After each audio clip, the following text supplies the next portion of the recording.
Нашата главна тема за денеска ќе биде во областа на образованието. Како дел од националната програма Еразмус Плюс, ученици од Средното стручно општинско училиште Коле Неделковски од Велес, заедно со свој професори беа во посета на Истанбул и Барселона. Тие таму престојуваа кај свој врсници, беа дел од тамошниот образовен систем. За да не ги споделат и искуствата и импресиите од таму, ги поканивме и дел од учениците и секако координаторот на овој проект. Во нашето студио се професорот Маријан Панов и ученичките Ана Угриновска и Костадина Тодоровска. Добро утро и добро ни дојдовте во нашата утринска програма. Добро утро.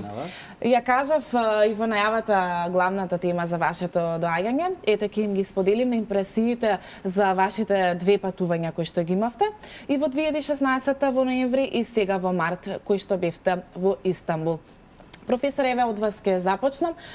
Еве да кажеме конкретно која беше целта на овие две патувања и да кажеме делот некои детали од овој проект Еразмус Плюс. Добро, со оглед на тоа што дека неодамна заврши втората мобилност од проектот, значи во Истанбул која што беше. Импресиите, искуствата се уште ни се пресни. Можеме со еден збор да кажеме дека поминавме преубави 18 дена со едната група, со гостителите во Барселона. 18 дена со електромашинската група во Истанбул.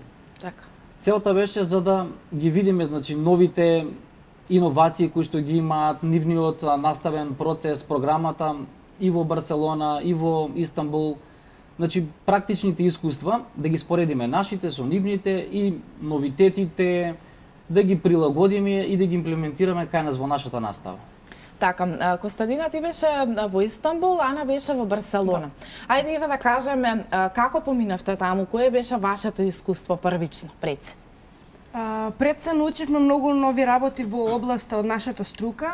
Так. И имавме можност да бидеме дел од нивниот начин на живот, да ја запознаме нивната култура, како тие живеат и 18 дена да бидеме дел, за нас е дефинитивно многу големо искуство сега и за понатаму во животот. Така. Тијана? Па, нашиот дел повеќе се фокусираше на праксата, колку што они беа повеќе во школа и во пракса. Така, гледачите, извини што ќе те прекинам, ќе имаат можности да погледнат инсерти како што се случуваше и во Барселона и во Истанбул. Продолжана? Нашиот дел беше повеќе со веќе луѓе што работат во хотелот Кампаниле, кај што ние и престојувавме тие 18 дена. Таму бевме, да поправам, не бевме со врсници, него бевме со више искусни луѓе и бевме со луѓе кои на некој начин ни беа како ментори во нашата струка. Имавме ментори во кујната, во рецепција, со келнерите и можевме да научиме многу повеќе од луѓе кои више се искусни неколку години во таа професија што ние изучуваме сега. Така, професора, што вклучува проектот Еразмус Плюс? Вие сте координатор токму за вашето училиште за овој проект. Ете малку подетално да ги запознаваме гледачите. Значи, Еразмус проектите наоѓаат примена во сите области. Така. Меѓутоа, нашиот проект е во клучната акција 1, значи размена на ученици и наставници, значи практични искуства. Конкретно нашиот проект, значи European Corporation for Excellence, значи кој што е финансиски поддржан од Националната агенција за европски образовни програми мобилност во рамките нели на програмата Еразмус Плюс. Значи опфаќа два дела. Една мобилност за угостителската струка во Барселона, во Шпанија, другата мобилност во Истанбул за електромашинската струка во Турција. Така. Опфаќа нели практичните искуства. Знаеме дека кај нас во Македонија слаба страна ни е практичната настава. Така. Немаме доволно ресурси за да го направиме тоа на европско ниво, како што го прават развиените европски земји. Па за тоа со помош на овие проекти гледаме да се надградиме во тој дел на практичната настава. Нашето теоретско знаење да го надградиме таму да го надополниме со тие практични искуства кои што ќе ги стекнеме таму. На тој начин да бидеме подобри и поконкурентни на пазарот на трудот. Така. Исто така, тука би сакала да ме прашам ето да кажеме кои ученици имаат право на учество да конкурираат токму за овој проект, за да отпатуваат некаде со цел истото искуство да го имаат како Ана и Костадина. Кои ученици имаат право на учество? Кои можат, значи, освен одлични што треба да бидат, ето од која година можат да почнат да конкурираат и така натаму, ете и тоа да им го кажеме на гледачите, за сите оние кои што сакаат, а можеби не знаат за овој проект. Значи, проектот е наменет за ученици од 2, 3 и 4 година на образование. Значи, пред да започнеме со мобилностите, објавуваме конкурс, на него е дозволено сите да се пријават, има одредено, значи, кои работи треба да ги исполнуваат, нели, да бидат одлични, да имаат примерно поведение, познавање на англиски јазик, нели, дополнително и шпански или турски јазик ќе се смета плюс за предност, меѓутоа приоритетни е англискиот јазик, бидејќи целата настава се извршува на англиски јазик. Така. Ќе ве прашам и вас, ете Ана и Костадина, кои се оние разлики кои што тие ги имаат таму за разлика од нашата наставна програма? Ете и тоа да им го кажеме на гледачите. Сега, затоа што јас бев, праксата мислам се одвиваше во школа, можем да кажем дека нивното школство е многу подобро за разлика од нашето. Имаат добро опремени лаборатории каде што се извршува праксата и за електро и за машинската струка. Так. И за разлика од овде, таму многу голем акцент се става на праксата, што е многу добро и мислам дека и кај нас треба да се случи истото, повеќе да се дава можност за пракса за учениците, да можат да темелно да навлезат во својата струка, затоа што сега баш машинството, техниката, електрониката одат напред и треба наново и наново да ги надоградуваме своите знаења, затоа ни е потребна праксата многу повеќе. Така. Ана, Ана, што е разликата? Ето, ти беше во Барселона. Што е таму различно од тука кај нас? Верувам дека има многу големи разлики, бидејќи станува збор за навистина едни од најпосетените и најдобрите метрополи во Европа. Ета, кажи ти разликата од Барселона и тука. Па разликата, ако зборуваме во делот на образованието, бидејќи имавме големи шанси да зборуваме и со некои од луѓето кои стварно беа образовани во овој смер и има и факултет завршен и сето тоа, они кажуваат дека стварно имале многу големо искуство, имале многу голема пракса низ цела територија на нивната држава и баш се одлучиле за тој хотел, што мене стварно ме фасцинираше и едноставно беше интересно да се види како тоа образованието нивно се фокусира повише на практичната настава, додека нашето повише се фокусира на теоричната настава, особено годинава ни е нас некако фокусирано на тоа. И интересно е да се види како они се поразвиени, подинамични се во работата и повише работат како тим, отколку како секој индивидуално за неговата работа. Значи, сепак имавте што да научите од овие две патувања нешто плюс. Но она што друго би ве прашала, дали сето она што го научивте таму, успевате да им го пренесете на вашите соученици тука кои што не беа дел од овој проект? Да, секоја вежба ние што имаме на школа или секое нешто ново што го учиме, ние пробуваме да го поврземе со тоа што го научиме, што сме го научиле таму и да им го објасниме нив, затоа што тоа што го знаеме ние би било добро да го знаат и они и едноставно сакаме да ги поврзнеме затоа што оние немаа можноста да бидат таму, да бидат дел од таа пракса и таа можност да изучуваат многу нови работи и да, им го пренесуваме, мислам дека доволно. Колку сака да го свати, тоа е друго. Всушност тоа е главната цел за да ги размените сите оние искуства од таму и тука, вашето знаење да го пренесете таму, а од таму тоа знаење кое што ќе го несете тука да им го пренесете на вашите соученици. Професора, вие како гледате на овие разлики кои што ги прашав и ученичките од ваша гледна точка како координатори, професор во училиштето, што научивте вие од таму? Па разлики дефинитивно има многу, бидејќи пред се станува збор за различни култури, различни народи, после тоа, нели, нивниот образовен систем, нивната организација и на теоретската и на практичната настава. Значи, со оглед на тоа што наши партнери беа, значи, реномирани имиња, познати, значи и во Шпанија хотелот Кампаниле е еден од ланецот хотели, значи Кампаниле има 5000 хотели. Шпанија, Франција, Кина се прошируваат, низ Европа има, значи бевме во еден од тие 5000 хотели на таа групација Кампаниле.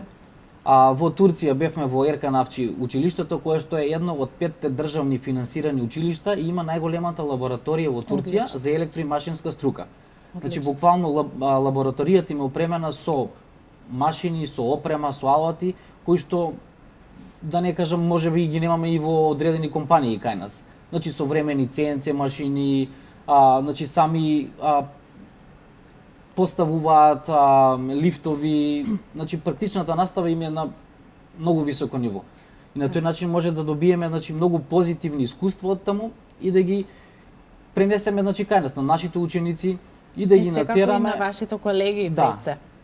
И на нашите колеги, значи во делот колку можеме ние тоа да го прилагодиме на нашата наставна програма, ние како професори немаме значи токаво влијание кон наставните програми, бидејќи тие ги добиваме од Министерство за образование, од Центарот за средно стручно образование, меѓутоа со нашите идеи кои што сме ги виделе, значи тие новитети, значи можеме да дадеме допринос да размислуваат во одредена насока, бидејќи еве гледаме дека и Министерството за образование сега развива некоја стратегија за доживотно учење, за 3-годишното образование, значи таму е целта се да се зголеми практичната настава. Значи целта на нашата посета со Еразмус проектот беше тоа, нели да подобриме практичната настава, така да во тој дел се поклопуваме со она што го развиваат Министерството за образование сега. Така.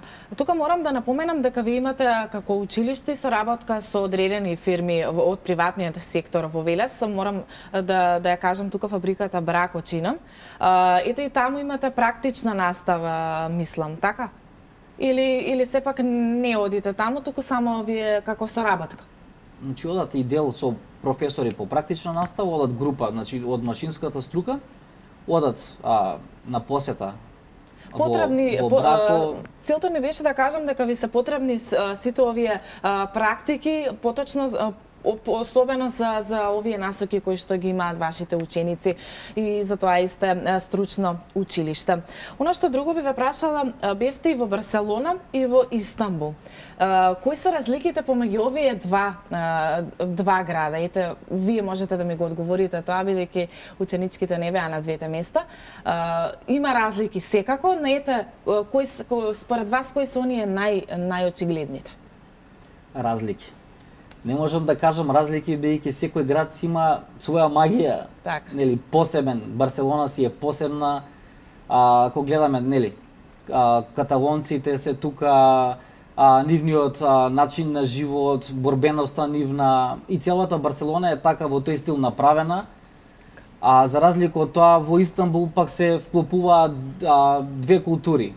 Значи, рековме дека е спојна Европа и Азија, исто така се вклопуваат, значи тука и христијанството, и муслиманството, значи Истанбул има и цркви, и синагоги, и џамии. Ете ќе ги прашаме ученичките кои места ги посетија и кој место ете најголем впечаток ви остави од сите оние. Верувам дека во текот 20 на дена посетивте навистина доволно места кои што ви оставиле голем впечаток. Да, освен праксата имавме и организирани екскурзии. Тие организирани екскурзии ни дадоа можност да го видиме по-добриот дел, по-убавиот дел од Истанбул, како например крстарење по Босфор, посета на Капали чаршија, Мисир чаршија, потоа Долмабахче, замоците на султаните и едноставно тие екскурзии беа за нас од многу големо значење и како еден начин на одмор после праксата и дефинитивно тие беа нешто многу значајно и можам да кажам дека Истанбул е преубав град со посебна историја. Тука ќе те прекинам и ќе продолжам со Ана. Колку тие го прифаќаат македонскиот народ, македонските обичаи, што научите од таму, што викаат они за нас? Они за нас не сметаат како нивни браќа или сестри, едноставно не нас сметаат како некои посебни луѓе или посебна нација, туку не прифатија, ни помага и пошто ние не го знаевме многу турскиот јазик, ни помогнаа и да научиме нешто. И они пробуваат да научат македонски Едноставно се осеќавме како дома, како да сме дел од нив. Така. Ана, ти за Барселона ете ќе ни кажеш нешто повеќе. Ние после нашето работно време, секако имавме слободно време, кое го користевме во шетање на зоната каде што беше хотелот, но сабота и недела ни беа слободни денови, каде што ни беше организирана екскурзија и мислам дека мене најголем впечаток ми остави посетата на Саграда Фамилија, која е се уште во градење. Да, едно од најпосетените места во Барселона. Која е се уште во градење. И би било интересно ако се добие пак шанса да се види кога ќе се отвори целосно. Имавме различни прошетки, имавме... Веројатно го посетивте и стадионот. Да, бевме толку се фокусирани на Камп Ноу и е едноставно прекрасен направен, внатре е сопствен музеј, кога влегуваше сопствен музеј, па после стадионот и имавме многу интересни екскурзии преку сите 3 недели кај што бевме. Одлично. Како ете шпанците го прифаќаат македонскиот народ? Што велат тие за нас? Шпанците беа интересни кога ќе почнеше темата за нас. И имаше моменти каде што не знаеа точно, но после се интересираа за се сакаа да дознаат и ги интересираше и јазикот и што се случува во државата, како е, што е, кои се интересни места за посета. Секако и ние преживевме и ние почнавме да разговараме и дознавме дека еден од вработените ствари и бил тука блиску до Македонија, па имал и он искуство со македонци. Одлично. И интересно беше да се најдат уие такви. Одлично. Јас ќе ве прашам и двете, ова исто прашање важи за двете секако. Што би им порачале вие на вашите соученици, на идните генерации кои што ќе се запишат во вашето училиште, дали да го пропуштат овој проект? Дали да го пропуштат учеството на овој проект? Не, никако.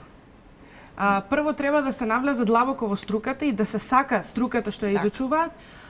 Второ, да се учи странски јазик, дали мислам англискиот сите го знаеме, него и секој друг јазик што ќе се научи е добар и да се аплицира затоа што ова е можност и искуство кое што е од значење и сега, а сигурна сум и за понатаму. Така. Ана, ти нешто да... Ја да додадам и да не се губи интерес за професијата во која сте запишани. Ако сте запишани во тоа само заради што нема каде да се оди. Или пак за друштво, еве како мене. Или пак за друштво. Би било интересно и да се земи и овој проект, бидејќи стварно ќе даде ново светло на професијата во која сте, ќе ви даде можност да запознаете повеќе како е во други држави, како е тука и можност да бидете со поискусни луѓе од вас и да се види како е. Така, професоре, за последно јас ќе ве прашам што планирате во иднина, каде сакате да отпатувате повторно? Дали очекувате некое одобрение за повторна реализација на овој проект? Значи, јас како координатор и нормално колегите од нашето училиште постојано размислуваме за меѓународна соработка. Тоа е и целта на образованието, за да добиеме поквалитетно образование. Значи, ние и за годинава направивме проект за Erasmus+, значи аплициравме, не дека крајот на мај, втората половина очекуваме резултати, се надеваме дека ќе бидат позитивни и дека ќе имаме повторно можност да посетиме нови земји и да добиеме нови искуства. Така. Мене ми останува да ви се заблагодарам што ја прифативте нашата покана да бидете дел од нашата утринска програма. Ете ги запознавме гледачите малку повеќе со овој проект Erasmus+, како е да бидеш дел од некоја туѓа би ја нарекла наставна програма и научивте нешто плюс и упативте апел до сите кои што ја пропуштиле можноста да бидат учесници токму на овој проект, да не го пропуштаат во иднина. Ви благодарам уште еднаш и се гледаме повторно за вашето наредно патување. Благодарам.